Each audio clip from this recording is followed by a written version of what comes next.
Javed sir, shall we wait for a few more minutes?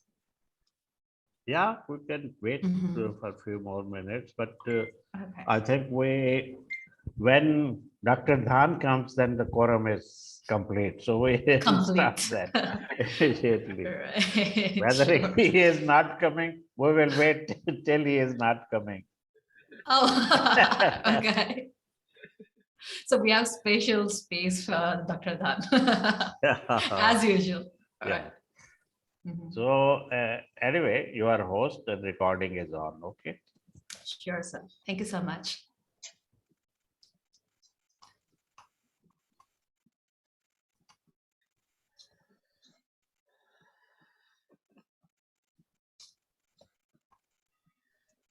So why not we start, because it's already 2:11. Yeah. So Dr. Sure, Dhan sir. usually come late and they will join us to see. No All problem.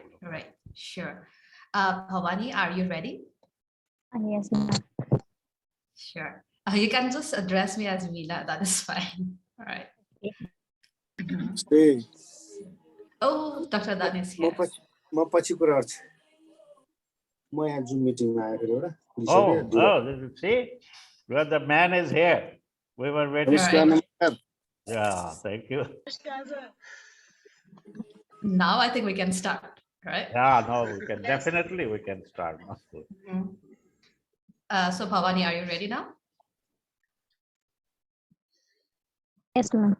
Okay. Yes, Meena. Sure, it's okay. It's okay. Well, let's start. Yeah. Right. So greetings, everyone. It's great to see you all, and welcome to the International Virtual Conference on Museums, ICOM. My name is Meena Lama. I'm a member of ICOM Nepal and moderator for this informal youth talk show. Thank you very much for finding time and being with us. Today is Saturday, January 29th, 2022. And today we have invited Ms. Bhavani Jagadeesan from Chennai, Tamil Nadu, India, as our guest speaker. So while introducing Bhavani, she has completed her master's in ancient history and archaeology from University of Madras. She has worked with ASI on Kondapur excavation, especially on documentation and exhibition. Sorry, because I couldn't pronounce the name properly. So, she has also participated in some other archaeological excavations too. As a site supervisor, namely Sera Panencheri Azan Gankulam, I think. Sorry. Keladi Kodumanal and Molpalayam. All right, so yeah. I'm really sorry with the pronunciation. These seems to be local pronunciations, right? Yeah. Okay. All right. So besides this, she has also worked as content writer, and not just that, she has got like various certification courses on remote sensing and GSI. She also has certificates on geomorphic processes, landscape and landforms, and also writing proficiency and research methodologies. And currently, she is engaged in postgraduate certificate in climate change and physical geography, climatology, and oceanography at SWAYAM. So without further ado, let us welcome our guest speaker, Ms. Bhavani Jagadeesan. Hello, welcome, Bhavani. Hello, ma'am. All right. So tell us, how are you feeling? Actually, I'm thrilled, but at the same time, I have some fear because this is my first talk. So please don't mistake me if I make any mistake. It's okay. This is actually an informal talk show. So, just be yourself. You don't have to be like, very formal or very strict with yourself. So here we have like, we have all the members from Family Forum, and, we would like to welcome you and know more about you and share, our thoughts and ideas with you too. So anyway, I have introduced to you, but then, well, we don't know much about you, besides your studies and your work. Tell us about your hobbies. What do you like to do? I usually read a book a lot, and Apart from this, I very rarely watch TV series whenever I get bored. Um, Sometimes I like drawings and all, Okay. but not much. These are all only my hobbies. Right. Can you tell us about your family? Yeah. We are 5 members, and I have 2 siblings. My appa is an electrician, and amma is a homemaker. And my two brothers are doing their own business. Okay, so seems like your study field is completely different from your family. So what actually helped you to go and go towards this archaeological field? Like what inspired you? Yeah. Actually, I always love history, and I happened to read an article about Tutankhamun curse when I was 12 years old. That made me to choose this field. I really wonder how what happened to these people, and because there was some story spreading at the time. There is some curse on that tomb and all. So I thought I really wanted to know what happened to those people. That uh, from that onwards only I started to inquire about archaeology from my teachers and friends and all. But my teachers also didn't have much knowledge about archaeology. Even they didn't aware of the name, what this field about, everything. And somehow I managed to join this field after my bachelor's degree, because I was no clue where to start and what to do. So I joined BBA in my bachelor's. After that, I came to know about this and joined master's in ancient history and archaeology at University of Madras. This is how I started. Oh, this is really inspiring, but then, yeah, like you said, there are lots of youngsters actually who are, who generally don't know which field to, identify, like which field to choose, and they generally do what their friends does, just like, like getting BBA, BBA, something like that. But it is really amazing that, you actually got to find the course in your master's and then, pursue your dream anyway. So tell us about, like, I think archaeology is quite a tough work, right? Like you need to have like field visits, and then might be like as I have already shared with everybody that you have been like site manager in lots of archaeological excavations. So how tough it is to be an archaeologist, like woman archaeologist, and be in the field and work with everything. Yeah. It is really tough for both male and female, especially when we talk about women. It's extremely tough because we doesn't get any facilities there. We have to stay in tent, and inside also we properly get any facilities. And food is another major factor which we consider, because uh, we properly don't get that nutrition and all, because whatever we get that place, we have to consume. So this is, and another thing is we have to adjust all the weather conditions. This is the uh, one of the important qualities. Any person who uh, wants to wants to join in this field, or wants to pursue their career in archaeology, means they should have this some qualities. So mm, apart from this, there are many, we have to do multitasking and all, because we are the only person manage all the employees. In each and every site we have more than 100 people. They are working under control. So under art, so it's really tough to manage everyone, and we have to teach them how to excavate and all. So they are local people who are doing some other things in their life. They uh, they definitely doesn't have those knowledge and all.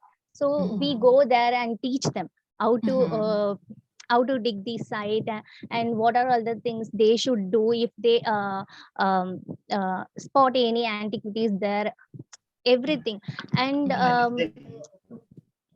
in each and every supervisor got more than 10 trenches. So by the time managing all the stuffs is very tough, and we have to regularly note down all the things what we see, how that color, the soil changes, soil color changes and all. And layer marking is another toughest one, because every time we have to go to the site early morning and mark the layers, because of winds, and sometimes rains are also uh, um, there. So it's really tough. Okay. All right. So this is not exactly like Indiana Jones or something like that, right? Definitely not. Right. We generally see these archaeologists going in excavations and, like having like really in a beautiful setup, they would have the storylines and all, but seems like it's quite a tough job where you have to adjust with the weather conditions, and not just that, with the food, and also have lots of different qualities. Yeah. Another thing is work starts at early morning, 5 o'clock, and Wow. it finishes at around 7:30. After that, also we come to the tent camp and have to document all the things.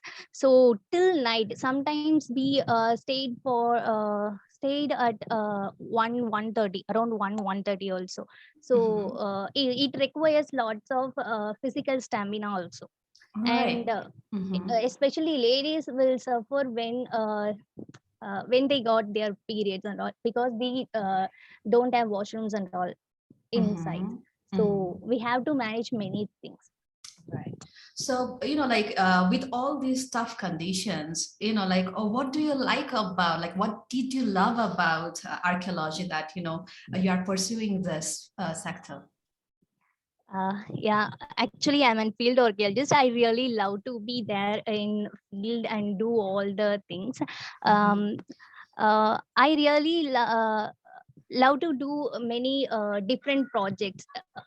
Each and every time we go different sites and learn about those peoples.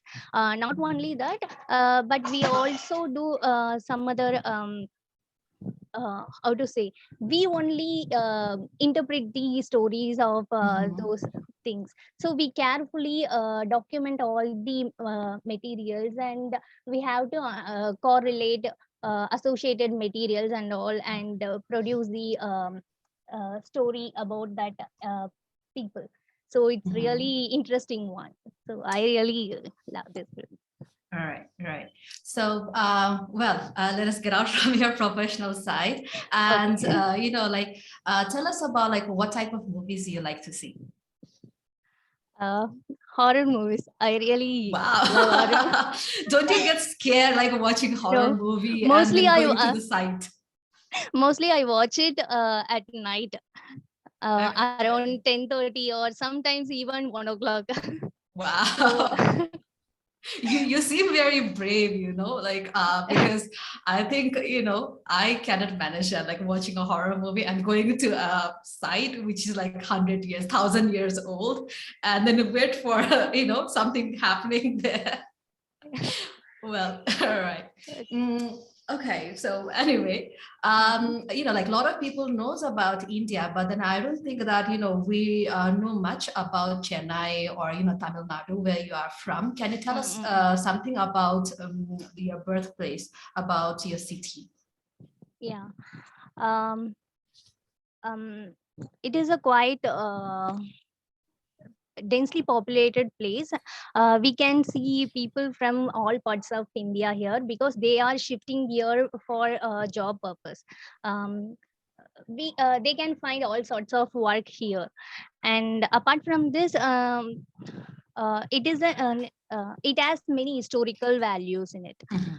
We can find many monuments and some tourist places here. So in ancient times, Portuguese people were living in this Chennai, in this place, and they are encouraged merchants also. Actually, they were living here before the British people, before before the arrival of British people. And after British people came here, they built a fort and factories here, which is cotton fabric industry. And they built some buildings for their administrative purposes, because this is their main administration center. So they built many buildings. So we can see here many colonial buildings and all. And we have more than 600 Hindu temples here, and churches, mosques. There are many places. And Marina Beach, which is the second largest beach in the world. Wow. And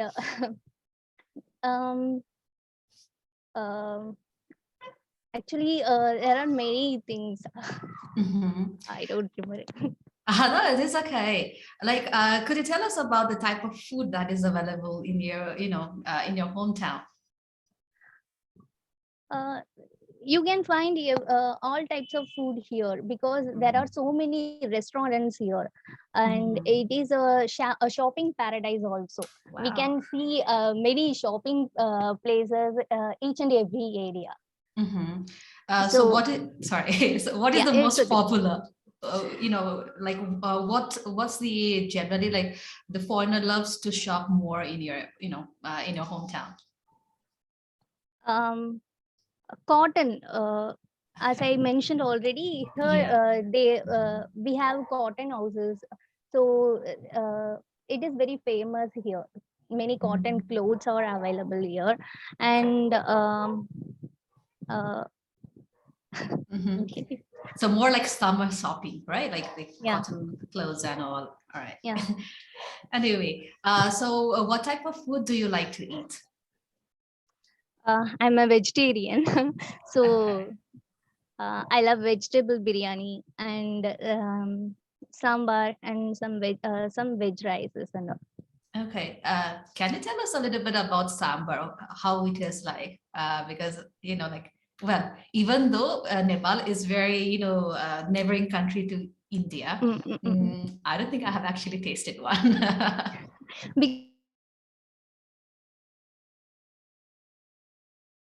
Find it very rarely in North, very a few restaurants only having this in North India.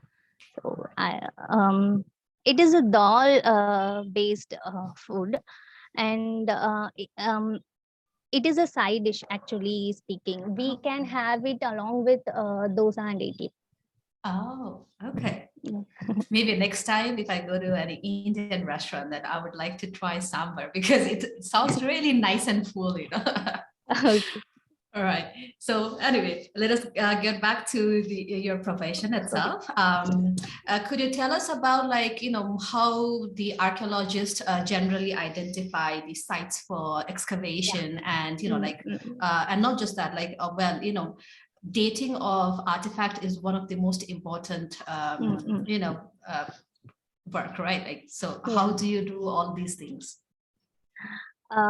Usually we first we refer the archival records, literary sources, and try to find if we can find any other informations from those literary sources. After that, we can look for Google Earth and some topography sheet, and try to find the mount areas.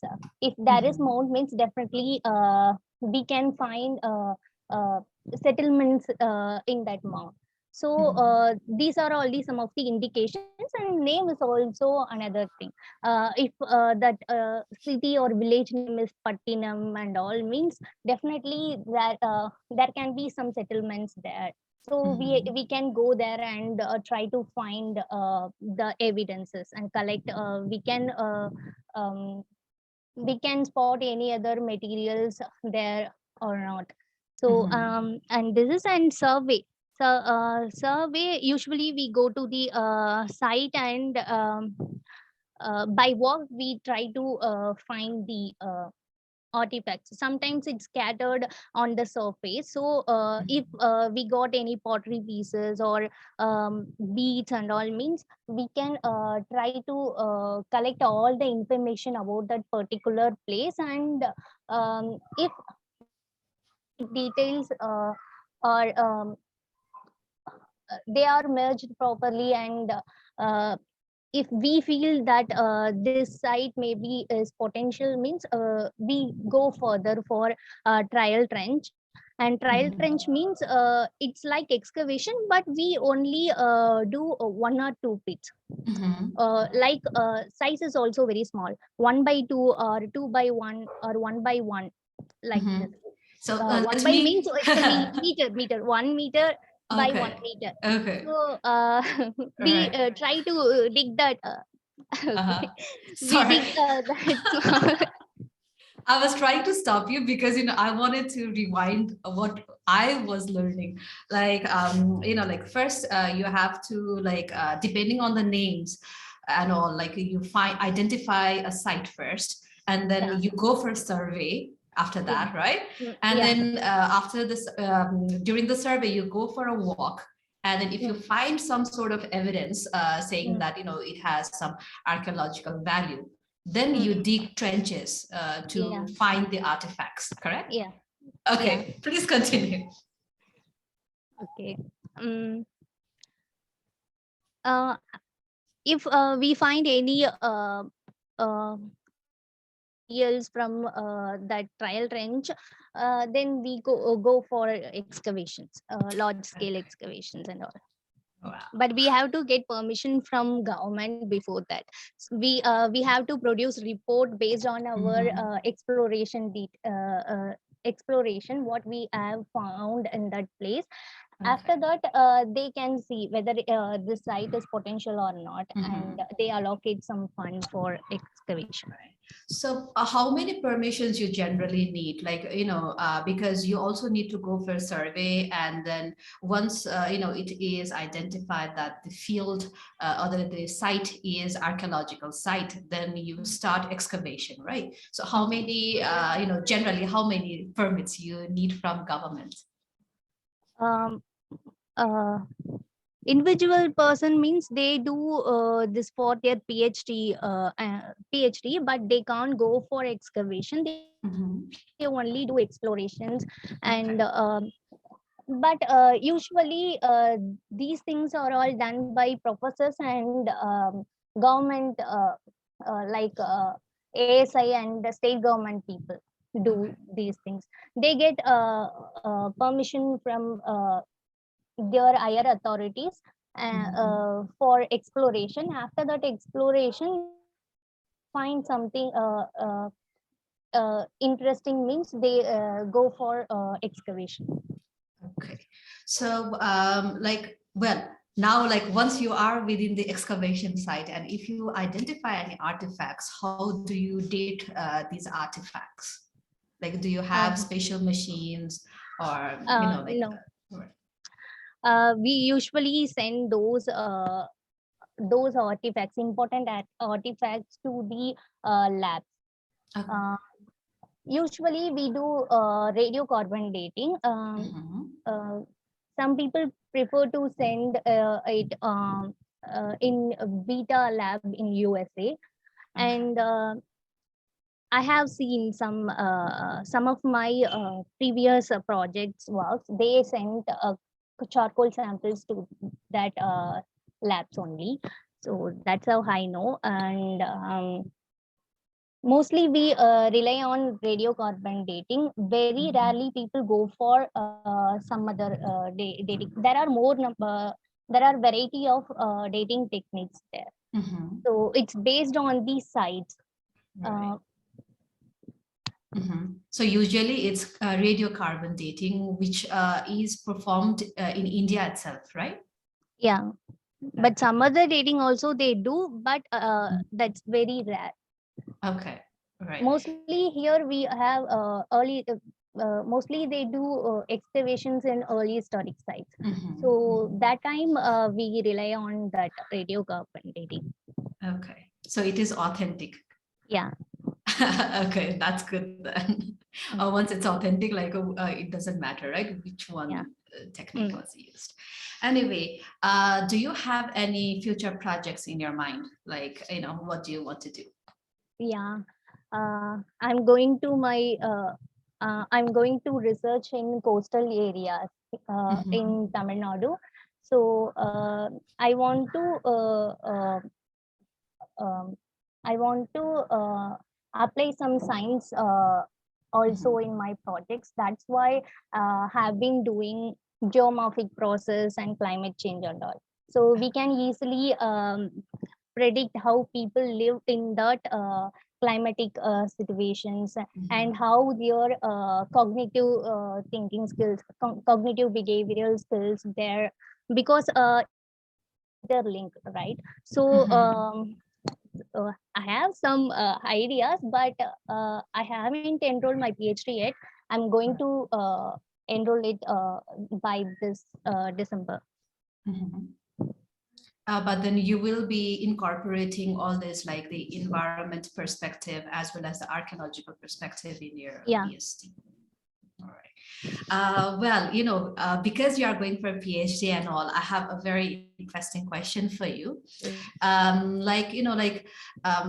What is your dream job? Or maybe like I need to rephrase this question. Like, what kind? What would be your dream title?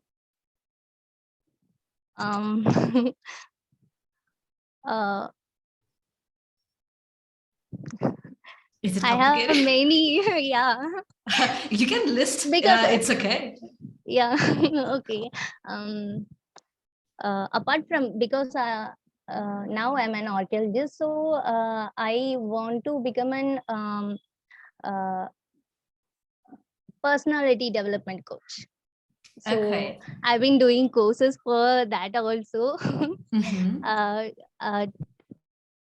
enrolled that course, NLP, Neuro-Linguistic Program. Wow. And yeah, I actually I that I got a job at college as an assistant professor. So I thought if I learn Neuro-Linguistic Program, means I can help my students, because nowadays people are really suffering. Competition is very high. So they are really struggle to get job in my field, and we can easily help them how to think in negative situations also, and many things. In using NLP, we can cure their past traumas also, because many people have, including me, I use these techniques to overcome my fears, anxiety and all. So I thought definitely everyone should need this. So I thought to help people, not only my students. And if I learned it fully, means definitely I do I create some and help people to learn about it. That is really beautiful, sharing what you have learned and then helping others with what you have learned. This is really nice. As we know that you are from so many different backgrounds, like BBA, you have the background in the archaeology itself, and also you have done GIS, and you are also like very familiar with the environmental field. Tell us, like, why the archaeologists are important for a nation. Yeah, actually, it's an interesting question, and many people don't think it's important for us. It's a spending lakhs and lakhs rupees for these research is waste.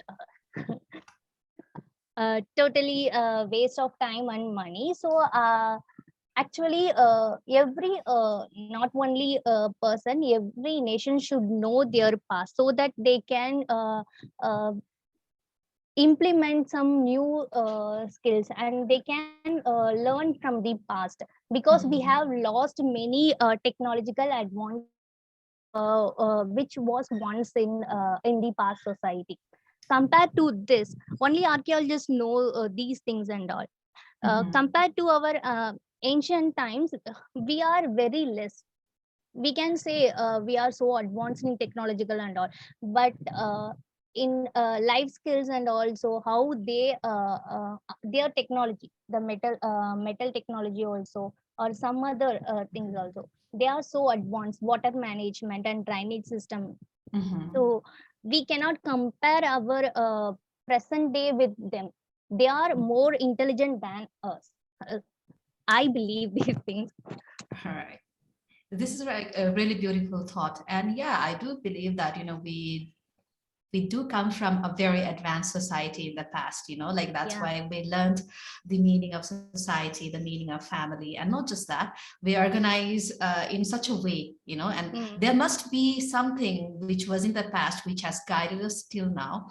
And like you said, understanding the past, the history of any country would help us, because understanding where we came from, Where it comes understanding from, yeah. our roots is Yeah. very important for future development. And yes, this is a very beautiful thought. Well, with this, most of the questions that I prepared for you is complete. So now I would like to open the panel for all our, the participants to interact with you. So before this, I would like to go through the short introduction session where I will be introducing our attendees with you. So, to start with, we have, right, Mohammad Akhtar Javed sir. So he is from Pakistan. He belongs to ICOM Pakistan, and not just that, he is the board member of ICOM Expats. And then we have Buma ma'am. So Buma ma'am, she is from Mongolia, and she's the president of ICOM Mongolia currently. And then we have Jangir Hussain sir. So he's from Bangladesh, and he was the previous chairperson of ICOM Bangladesh. And where we are quite lucky today, we have, ICOM president from Nepal. So we have Suresh Laki. He's from Nepal, and he's the current ICOM Nepal president. Similarly, we have Aditya Banerjee. So Aditya Banerjee is from India, and he is from Archaeology department. And then not just that, he is also the member of ICOM India. We have Shivani Banerjee. She is from Geology sector and is a member of ICOM India. We have Ozma Bhati. She is an artist from Pakistan and belongs to the ICOM Pakistan. And so we have Imran Somro. Sorry, I don't know much about him, but then we will be happy if Imran, he could introduce himself. Hello, Imran, are you there?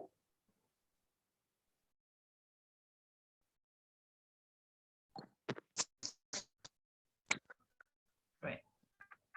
Could you please introduce yourself to us?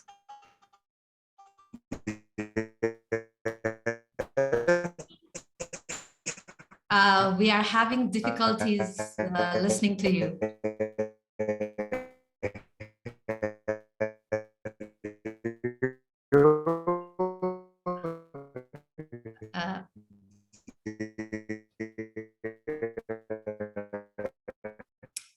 Excuse me, sir, Imran, we cannot listen to you. If you could type, your short introduction, then I can help you introduce.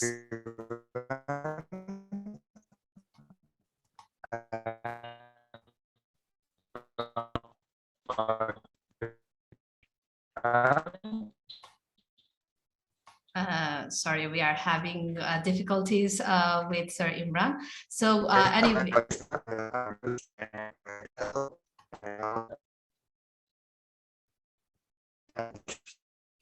Imran, internet is not so fast, I think.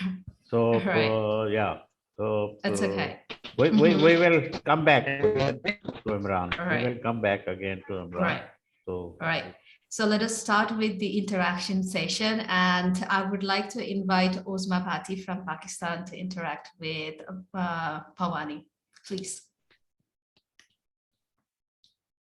Hi, Bhavani, and I asking you which star you are, and I'm asking you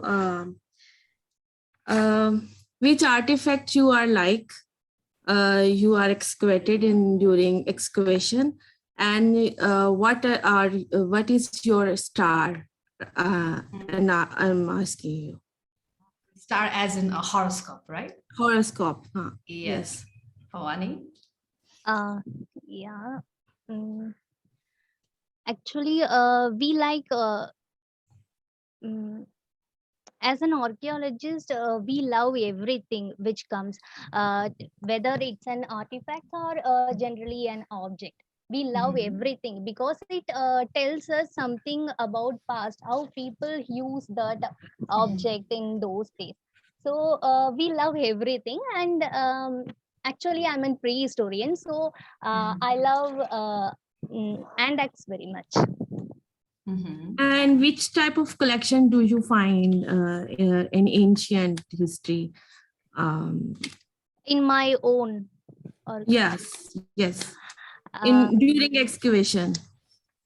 We collect, but we give it to the once our documentation work is over, we handle over it to the museums.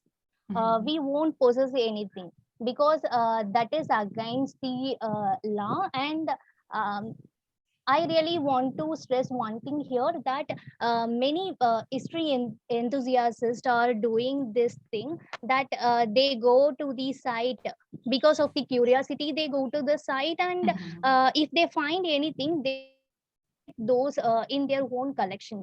Actually, which is very bad according to archaeologists, because if they when the moment they collect pick it from the ground, means that context we lost.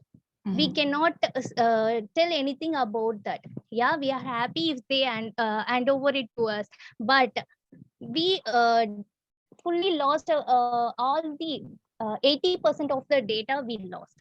So this is very important. When we go for exploration or excavation, we have to point GPS for precisely mark the locations where we find this object and all. So I usually don't collect anything from site. Or which horoscope you are? You are which star? Pisces, like. What is your horoscope? Any horoscope? Actually, I know it in Tamil, Tiruvadirai. So I don't know. It is okay. I think, maybe, later in our group chat, you can actually share us your horoscope. Any artifacts, any picture of artifacts do you want to share us? Any pictures of, do you excavate? Okay, I'll send it in our group. Sure. Now I don't have anything. I have it in my pen, right? I'll share it. Sure. Thank you. Sure. Thank you very much. Thank you. Actually, yes, like Bhavani said, whatever, is found in the excavation sites, or let us say, in the country, actually that's the property of the country, right? Yeah. The property, and, having it in a private collection would, yes, definitely lose the context, like Bhavani said, and that should be illegal. Completely, yes. So now let me invite Aditya Banerjee. He's the archaeologist from India. And I think you both have a lot of things to share with each other and maybe a lot of questions to ask with each other. Please, Aditya.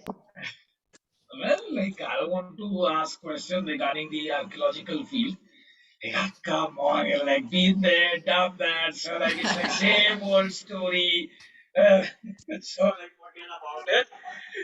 I want to ask like the southern India is saw the coming of the French, it saw the coming of the Dutch East India Company and the Britishers also. So according to you, which was the time of this colonization period was little bit relaxed and more influential and had the liberties given and like do we still see the Dutch East India colonial buildings in the southern India? Yeah, sir, but actually I'm not interested in medieval history, and also I I don't know much about it.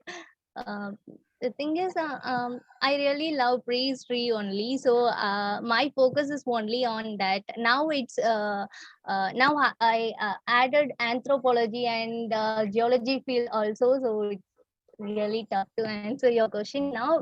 Maybe I will search it and tell you about it. No, what is Sorry. the opinion of the people of the southern India? Mm-mm. Like in which colonization time they Mm. were they were relaxed, like they felt like okay, we are not being colonized. Instead, like we are just living in harmony and peace because like as our history goes, it's like we saw the bad times of the Britishers and we did see some good times of them also. But according to you, like what is the general opinion of the people over there? So maybe we need to rephrase the question. So rather than the people, Bhavani, you can actually tell us about your own, experience, like, through your studies, through what you have seen. You said that Tamil Nadu, it was, like colonized by Portuguese and then the Britishers, right? So on your perspective, like in which, like a colonization, the Tamil Nadu has better days? Only your perspective. Don't talk, you don't have Yeah, to it's tell like us okay, about like other people. it's your perspective. What do you think? Really, I have no idea because our ASI office in the British Monument only, so that I know we have here some colonial monuments, and have been doing one project on my own. I have collected some artifacts, some colonial period artifacts, like potteries and all, from that side.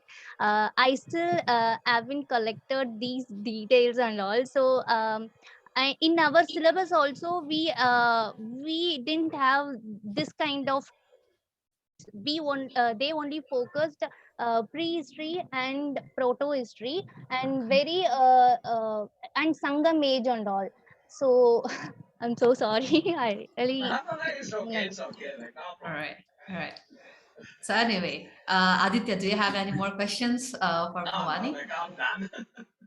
Bhavani, if you Thank have you. any questions, since Aditya is also from the same, background as yours, if you have any question or queries, yeah, you can ask him. Um, uh, Sir, can you explain about your work experience, because you have more experience than me. So if you share something about your perspectives, how you faced, what are all the difficulties you faced in our field, it would be helpful for us also, Right. especially for me. So Well, as Aditya, you please know, do like us the honor. we have taken part in the excavation field.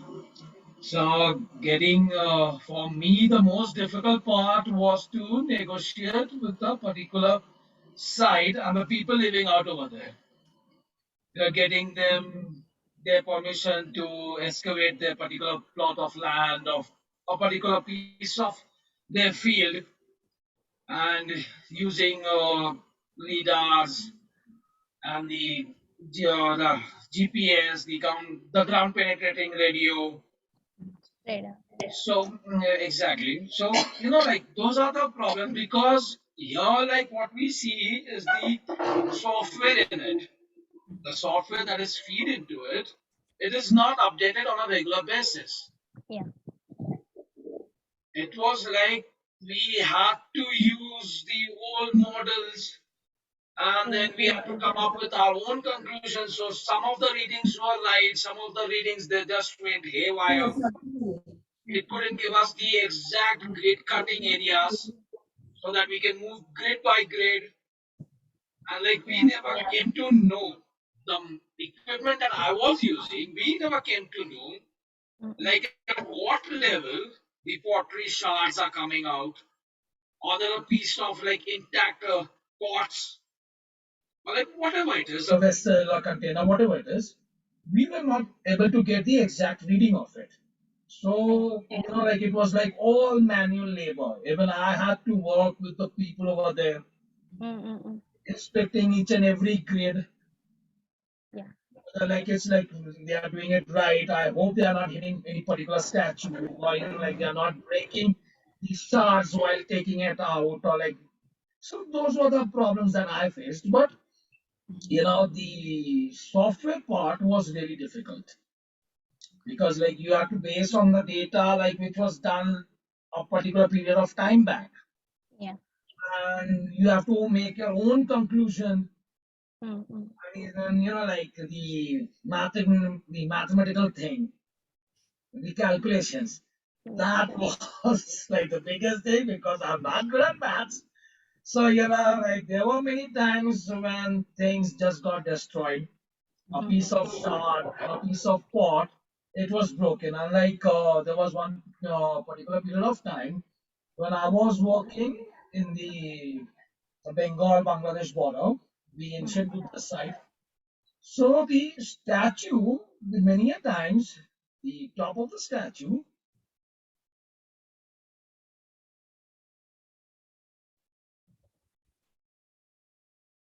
are like up to date. But like like once you get into it, so a little bit here and there, you'll come to know. Like you have got a long life ahead of you. So like the taking part in the excavations will just enhance your like the skills, and like it will give you an experience. So I hope that you take part and you try to find out as much as you can. And there's one thing I know, that in the southern India, the Hoysala period, like like they used soapstone to make the artifacts or the statues or the frescoes, everything. So those are very delicate things, like so if you ever take a part in this excavation, and if you come to know that okay, everything is done with the soapstone, or like it belongs to the Hoysala period time. So like you need to be very careful, because those the underground temperature and the above temperature when it comes out, so there will be a mismatch. So like you need to really take care of it.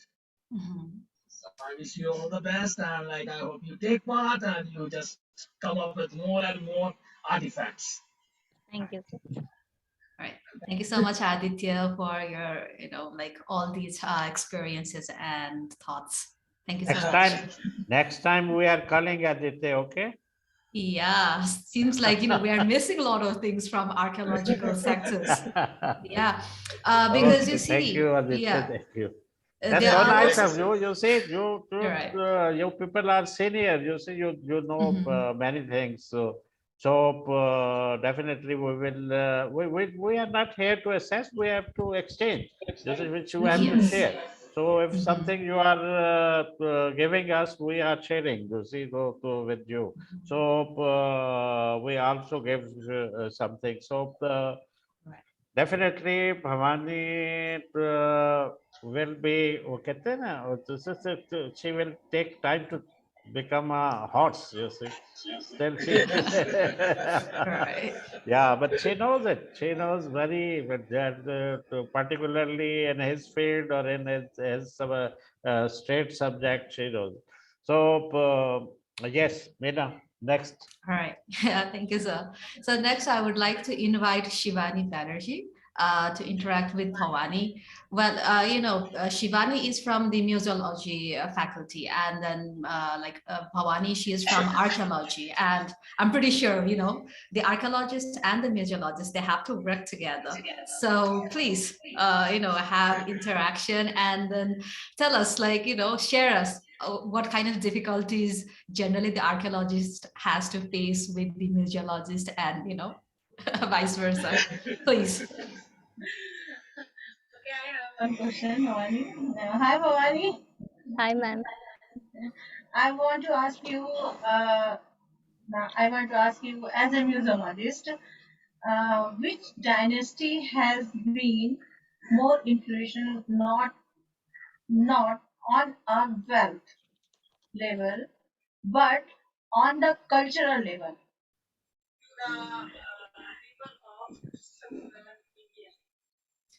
Could you repeat the question, Shivani? Because we lost a little bit. Your mic. Yes. I want to ask you. No sound, Shivani. Speak a little louder. Speak up.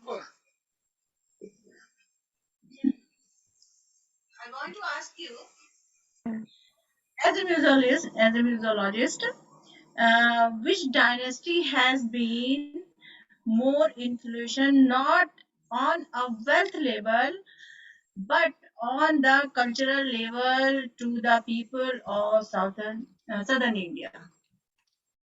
Um, uh, I believe Chora, because they have many bronze sculptures and all, and they introduced Torana style architecture here in temples. Um, and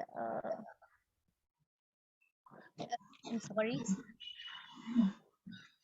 It's okay. No, it's okay. It's okay.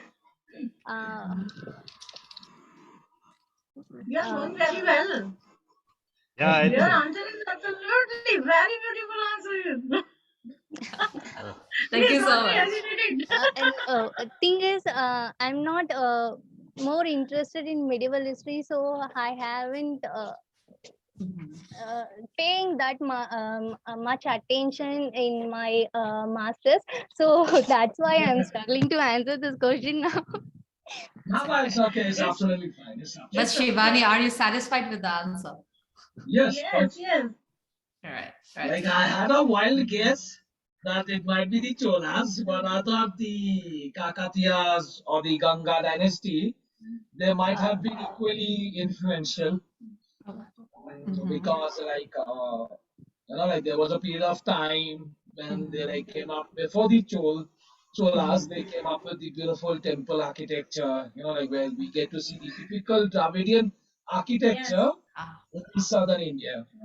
And my favorite, and the Chol kings, and the Chol Mm. dynasty is my favorite dynasty, in, which I read in history. So that this is my favorite dynasty, Well, Chola everybody knows dynasty. like the Cholas, they just took a step ahead.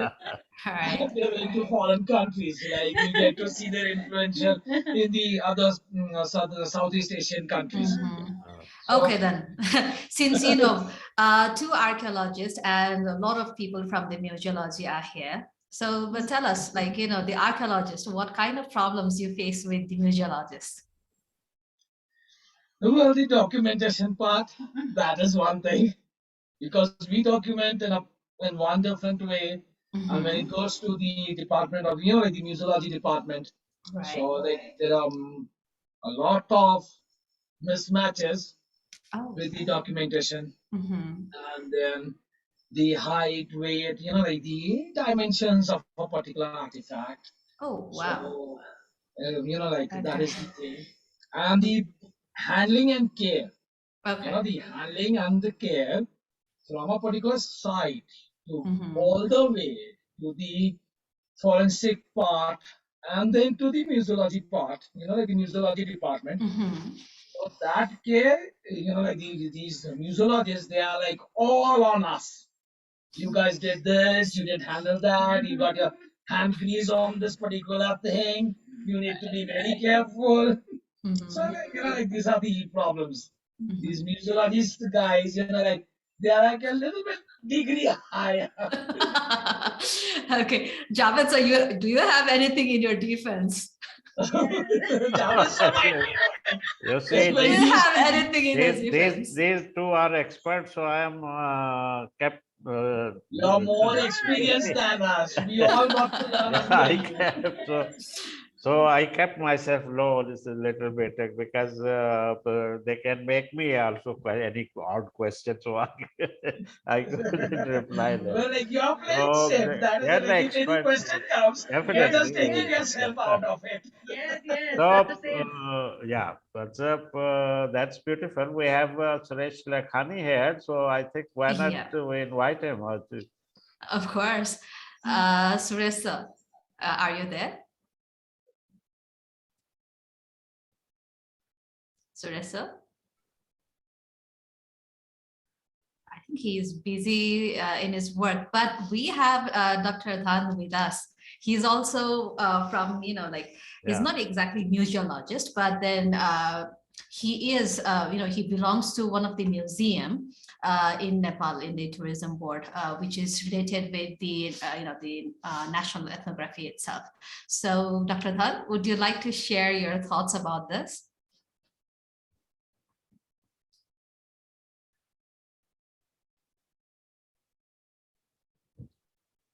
Thank you. I was listening the lecture of Bhavani ji, which was very interesting. And actually, I don't know about the South Indian history, although what she has expressed in her presentation, that was very nice anyway. How she told what the problem and her career also was very interesting.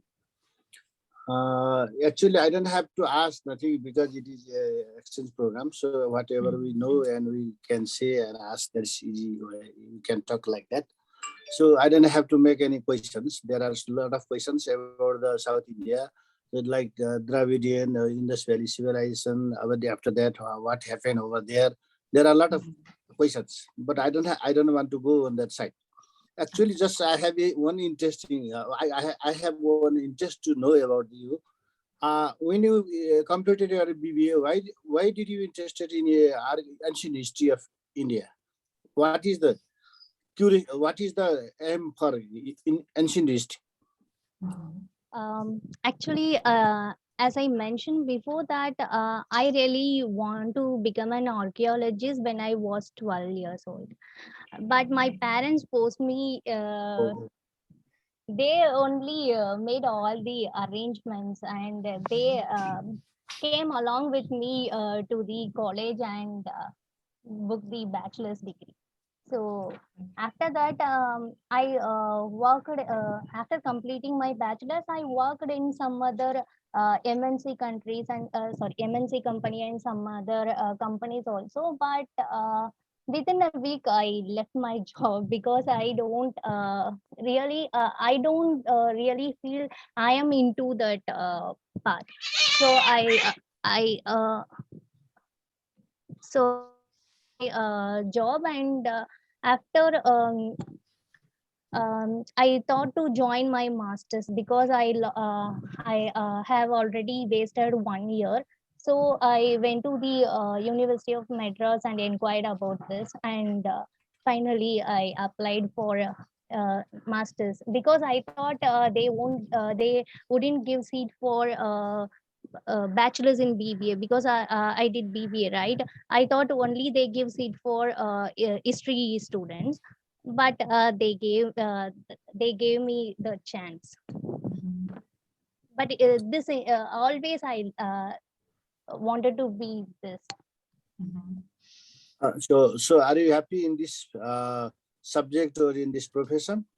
Yes, sir. Okay, really. good. Thank you. Thank you. That is the most important part, right? Like enjoying what you have, chosen, and then finding your own path in this sector is much more important. So, let me invite Bhuma ma'am to interact with Bhavani. So, like while talking about Bhuma ma'am, we have already introduced you that she is the present chair of the ICOM Mongolia. So besides that, she has been a historian for, it's more like historian for the 20th century, and especially, particularly in the socialist Mongolia. And she has she is very good in Russian language too, and has translated various materials. All right, so I don't think that she would have anything to tell you about the archaeology, but yes, let me invite Bhuma ma'am to interact with you. Bhuma ma'am. Hello everyone.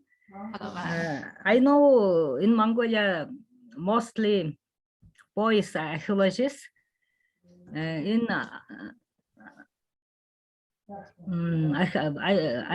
see archaeology is very hard work.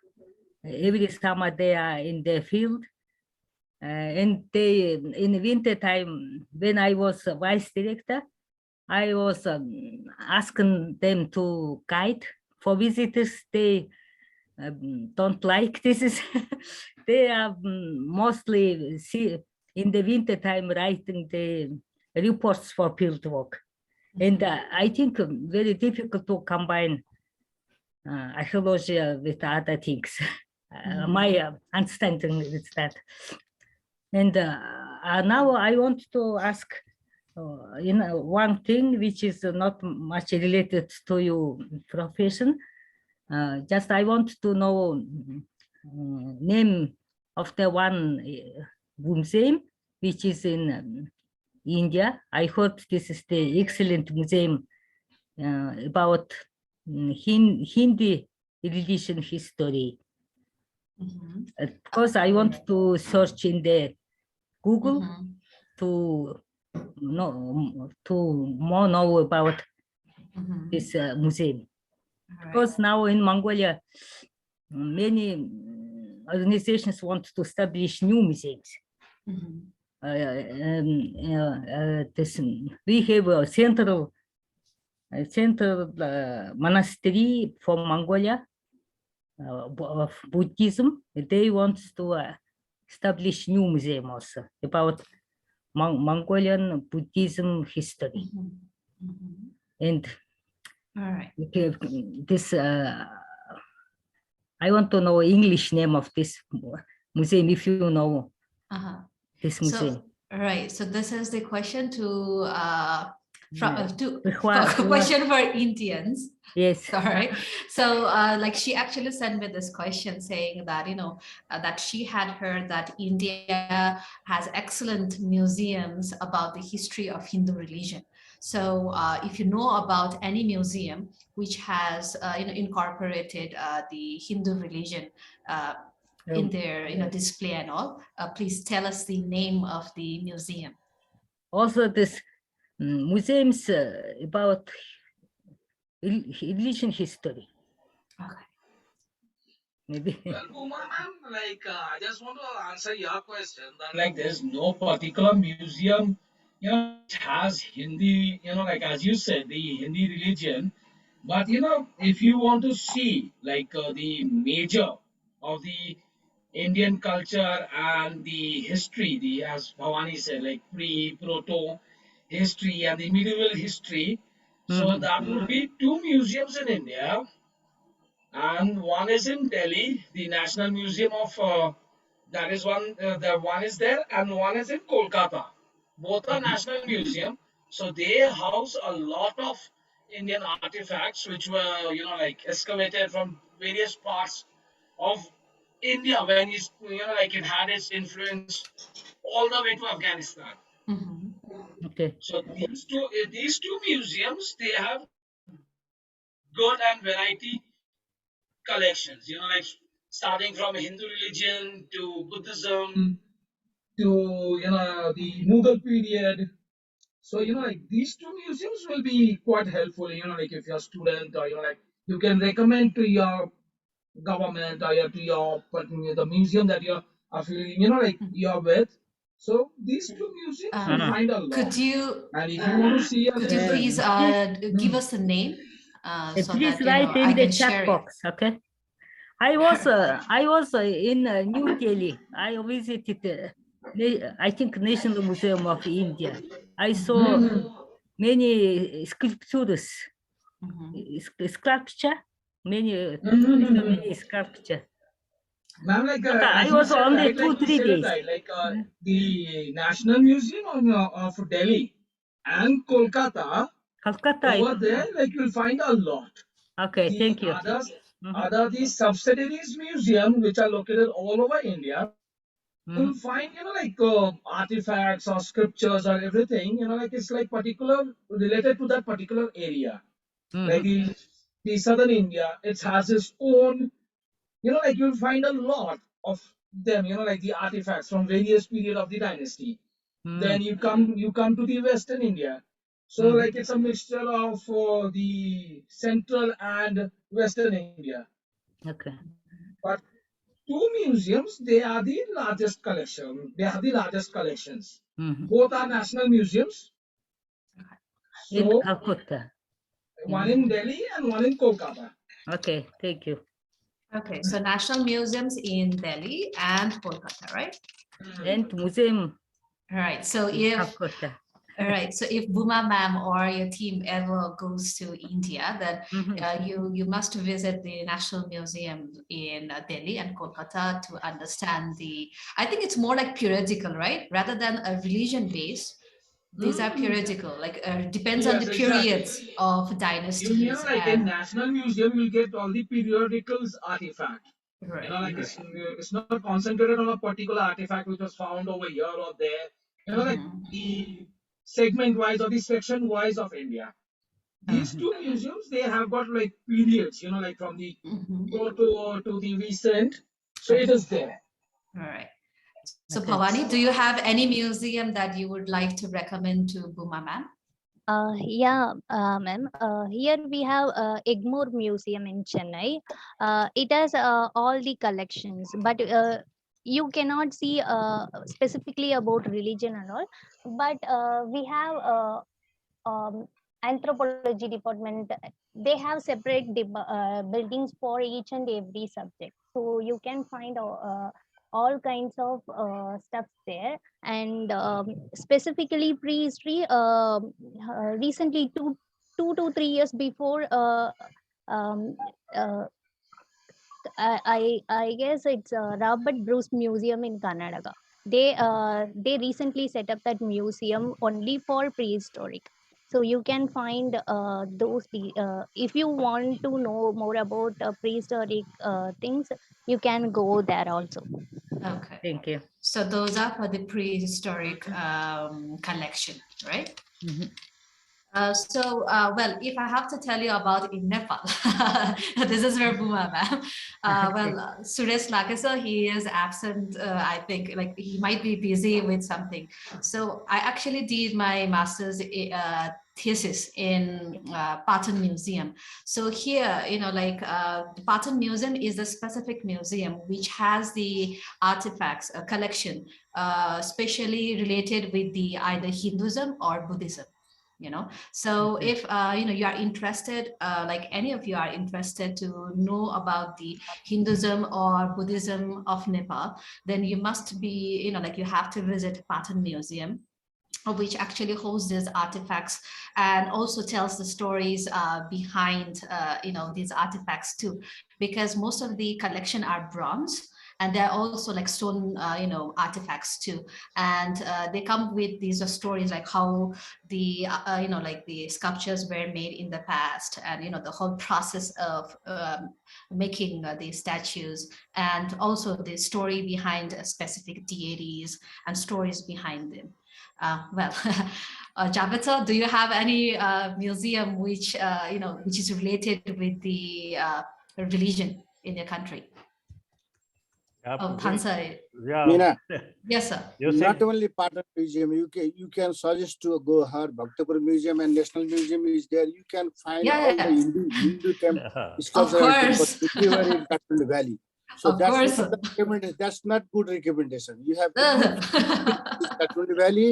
She will see know everywhere Hinduism and Buddhist. Yeah, All of that. course. No more than that. Yeah. So especially only Hindu and Buddhist temples and sculptures and other artifacts are over here. So yeah, like actually, listen one thing. Actually, there is no any particular theme having theme or like that subject in a particular museum. Actually, they are mixed. All they are. Including Hinduism and Buddhism. There are different, what is called that Hindu, there are four or five different sects. So you can find that in different way. So don't you only you did from thesis from Patan Museum, so you know that. But what don't I was suggest like that. No, I was telling that, I actually had my internship in the National Museum, and they do have collection of Hinduism and Buddhism artifacts. But what I was telling is that the National Museum has artifacts from, the periods. They haven't actually separated their display as a religion basis. But then the Patan Museum's display are actually, displayed on the basis of Hinduism and Buddhism, which is a religion-based display. So that's why I referred Patan Museum, not because other museums don't have it.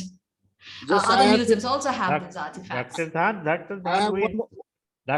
we have a program. You see, last night we discussed with Meena also. She is the program manager for that. It's a touring of galleries, museum galleries, and virtual tours of museum galleries, and then discussing with the curators and all these things. Also art exhibitions, and also everything is included in that touring. So she will be very soon giving us the essence of this question. You see the answer, and she will be giving an answer for this essence of question. So we will be knowing and witnessing the museums in Nepal also. She is Nepal, so she will be. So definitely our other program managers, they will cooperate in their countries, and they will give it. So we will one day request Madam Bhuma that we should have a virtual tour of museums in Mongolia. So we can have a joint venture, and we are on it. We are on it, and hopefully we will be.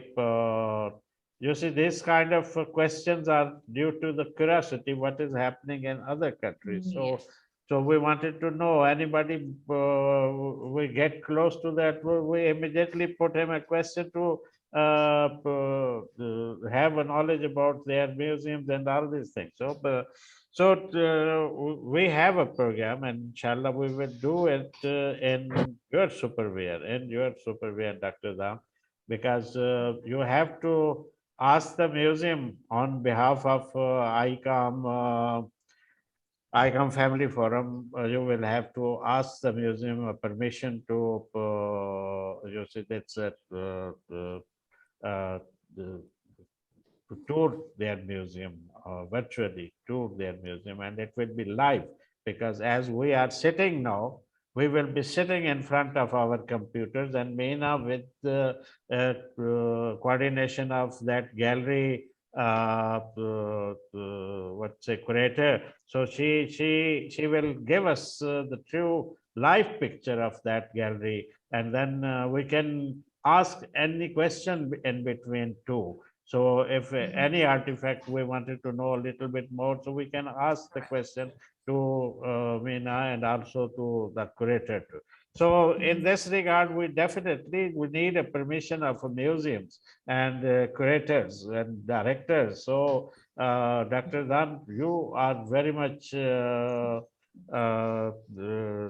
say the loving person in Nepal. So I know it because many others from many other sources that you have a very good influence on museums and universities and all this area. So we will definitely request you for that. In fact, just I want to clarify one thing, sir. There was no Lumini University. There was only culture our department, where we taught everything in museology, any art, painting, whatever, sculpture, everything, history, everything we in our department were done in our department, where we studied many students. Those two, my students who taught still, I think they taught in Corona and Swasti, they are my students. I have talked to them. We visited all these museums of Kathundi Valley and Lumbini and Allahabad also when we were students. So I mean, particularly in Kathmandu, there is no specific museum like Hindu or Buddhism, but only Bhaktapur Museum, a wooden museum, Patan is bronze museum, especially our National Museum is very popular and very big museum in Nepal. So there are other nowadays there are a lot of museums because they are rich species or distinct ethnic groups like that. So at that time there was no such type of museums. So right. that's the main thing. So just she was telling me, although he's not musealist, just I taught 1 year museology in university, and then after there are so many students over there, but I did not complete that specialize in that field. Actually, that is so. So so she's doing over there. That's good. Although she should not say like that. There is all that museum of Kathmandu Valley are involved with Buddhism and Hinduism. That's good. Thank you. That's great. That's great. But that definitely this is helpful. You see, these things are helpful. So yeah. So Meena, you have to take care of this. Okay. That Bhuma, actually, there is a joke in our country that there is one cow that enter into the mosque prayer area of Muslims, enter into the mosques. The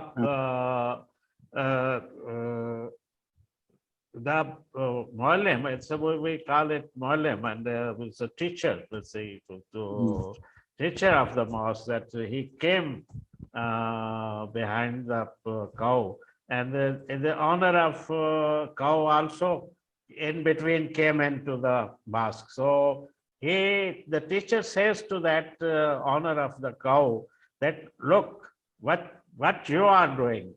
These animals, why they come into mosque? You say, you should have to be careful. And this, he said, Molana, he can't speak, he cannot understand. But we can understand, being Muslim, we can understand. Have you ever seen us in mosque or not? So we will never be in mosque. So this was the joke that usually museums and these prayer places, and we see, so we keep ourselves a little bit away, or do not take care of so much things. But one thing is clear, that attendance is necessary. Attendance is necessary, because if something we care or not, but it should be over there. So someone comes sometime and he can see and he can gain the knowledge. It's actually a knowledge. We are behind that. So that's it. But anything now, Meena? Right. Yeah. So yeah, it is actually, your turn itself. If you have any questions for Bhavani, then please. Bhavani, are you there?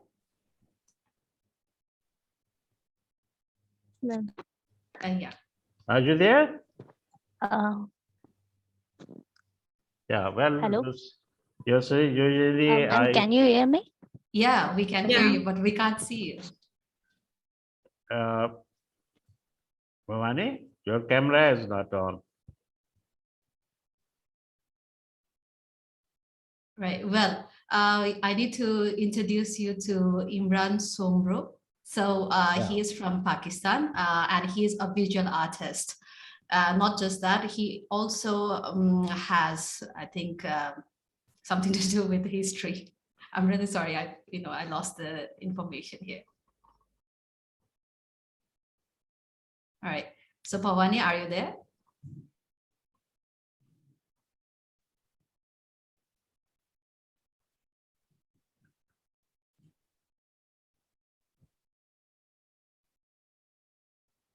Yes, ma'am. Okay. I think I have a network issue. Okay. So Javed sir, if you have anything to say to Bhavani, then please. Yeah, but I think, yes, Imran, do you have question? Can you tell us the question? All right. Imran, are you there? So, well, he is a visual artist and also working as a lecturer for fine arts for the history students. Yeah. So, he went offline. So if you have any questions, he can send us in the chat box. Yeah. All right, Javed sir. Okay. So it's now my turn. So I don't have any questions to see. Definitely, first of all, I must thank Bhavani because she is doing a very good job in Chennai, and I love you see the area of Chennai, and still I am loving that, and I would love to go visit that Chennai area. It's a beautiful place in India.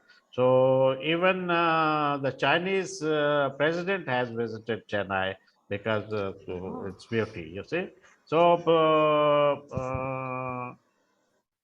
but my reason is the other, because we have a ICOM member, Vinod, very good friend, Vinod.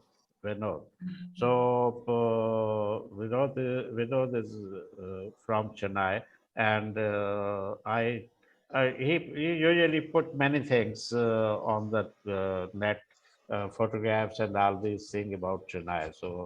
So I left him. So I have seen this Bhavani to see CV that was so strong. So I thought she should be given a chance. But we started messaging to each other, and then in between I fall in love with her because she said that she can't. I said, why not? So then she told me that, look, what I am doing, I am very busy. I'm very busy. I'm teaching and also learning too. So in this both assignments, I cannot take a third assignment. And then he told the internet connection as it is now, the situation arises. So she said the internet connection is not so strong that I would be online all the time. And particularly the 2 months back, there were the raining season in Chennai. So she said in raining season, we have a difficulty in connecting the thing. So definitely she during these messages, she got agreed, and then I thought it is better that Meena should be behind her. So I asked Meena to take care of her. So finally, we heard her here. So it's very nice. Whatever she said, it's in her learning and in her observation.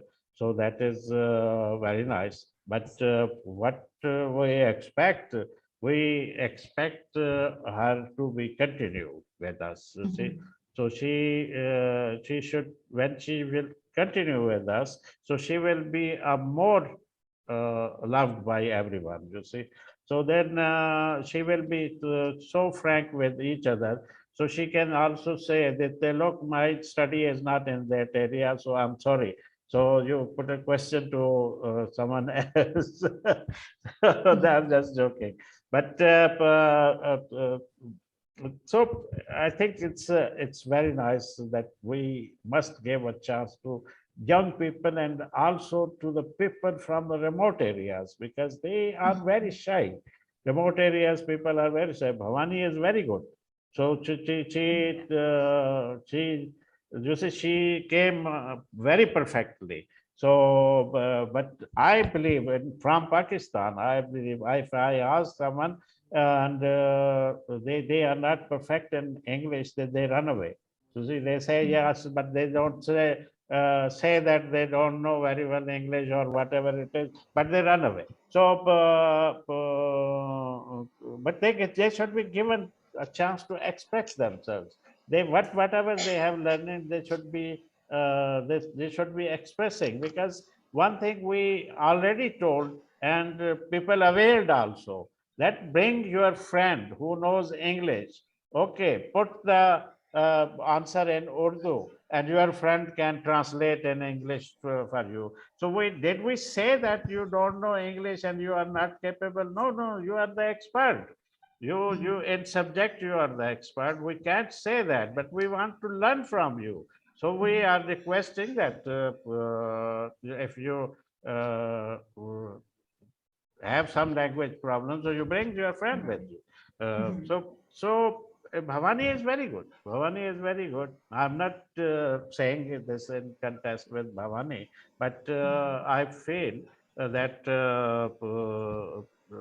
they more access to young people make them a bold, make them a bold. So this is what our objective is to have the young people mostly.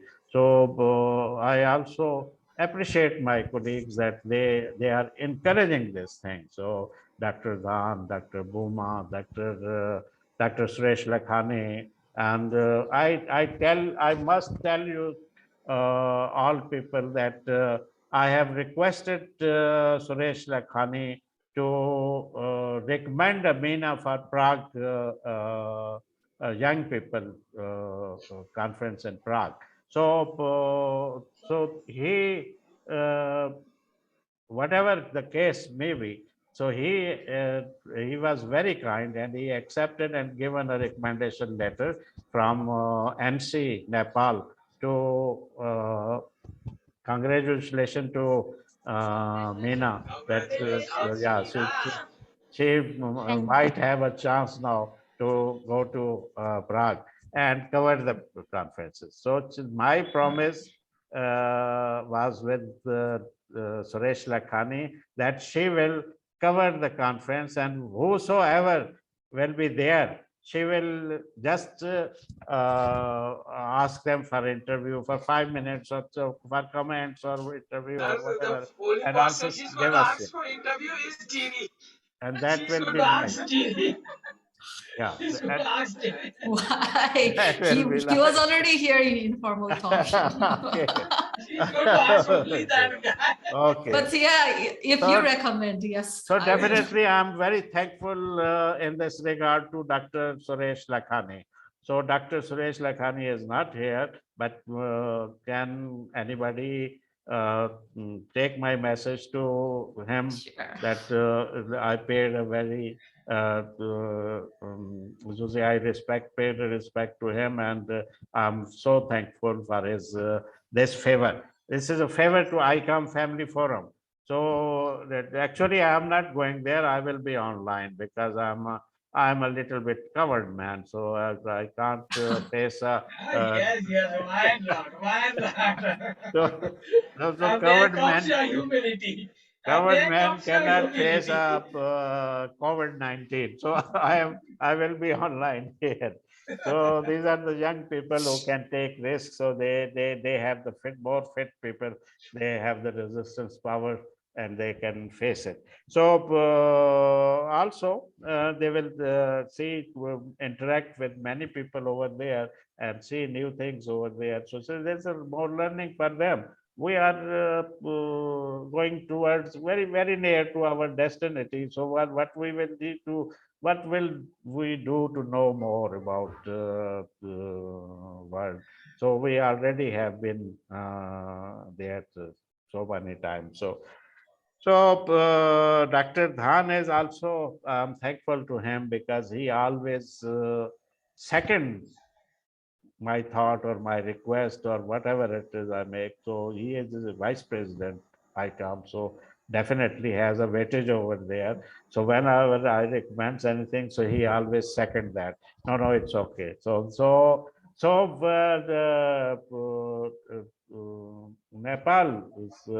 Nepal is, I think it's our second Rajdhani, you see. So our second Rajdhani. So, so we're beautiful people, beautiful ideas, and they are very positive in this thing. So I really thankful to Bhavani.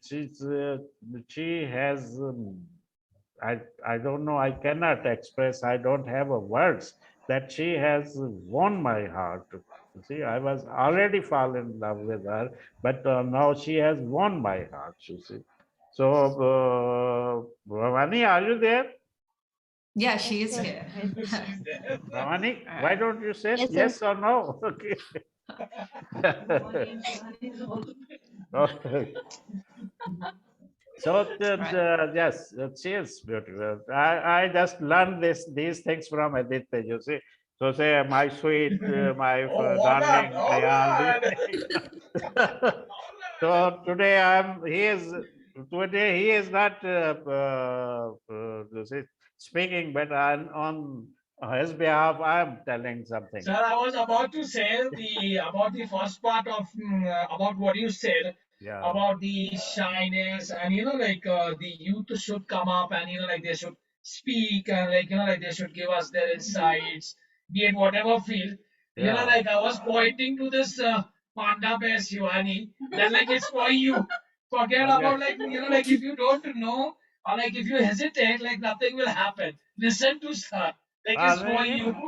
नहीं भवानी के दिल से पूछो ना, दिल से पूछो, ऊपर से क्या है? अरे उनके दिल से तो क्या पूछना भाई हम तो बस हम भी प्यार करने लग गए उससे भवानी की शक्ल चेंज हो जाती है, मैं इधर से देख लेता हूँ.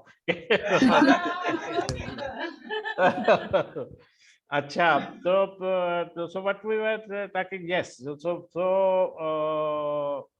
भवानी कहते हो, Shivani, sorry, Bhavani, it's so yes, Shivani की Only शक्ल B चेंज and हो जाती है, भवानी नहीं, yes, the भवानी की शक्ल difference change. only between B and she. Ah, Bhavani, they are the couple, you see. They both are, wife and husband. So this is our joke in between us, you see. So yeah, like it's you between are us. also open to make a joke, no problem. But meaning Yes. is the same. Bhavani and Shivani is the Shivani. same. Shivani, I'm Yes, sorry, the I meaning is confused. the same. Yes, I confused. So this is Shivani. Actually, the lady is a Shivani, you see. So, Yes. yes, so Bhavani, you did a very nice job today.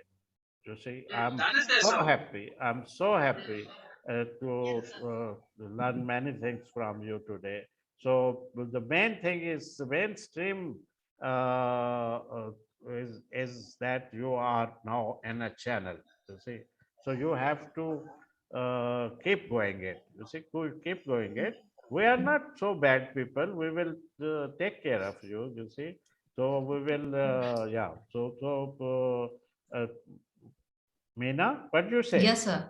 Yeah. Yeah, actually, thank you so much, sir, for saying so many things. I mean, like praising and then also giving platforms to the youth, and not just that, even to the professionals too. And also, I have to second your thought regarding like the language being a barrier. You see, like Yeah. just like you said, there are so many professionals in the world, like in every country. And a lot of people feel pressurized to come, in the front because they don't speak like the common language, like the English language or, like any other languages. So just like Javed sir, he was saying, like, language should never be a barrier, because the current, in the current time, the technology has advanced where we are having these, various softwares and apps which can help us, translate what we want to convey. And not just that, since the past, we do have interpreters, you see, like we can actually, request our friends or colleagues who can, help us to translate and then share our ideas, share our perspectives with each other. And that would be like, globalizing, socializing, globalizing, I think. Yeah, and this is very important. So, well, before we close the program, I would like to ask Bhavani, if you have anything you would like to tell, before we leave, please do so. Before Bhavani says anything, I would like to say that it was really Okay. nice to meet you. And it was like, like I really appreciated, like thanks to Sir that like he got someone from my field. Like it's always, like to see the, like people from the same field and everything. And Bhavani, you should get a habit, like get habituated. Mhm. That I will flirt with you. So everyone knows it's an open fact. Okay. So I'm going to flirt with you. I never miss an opportunity of it. Bhawaniya आज इसको खाना मिलेगा कि नहीं? Don't give him food.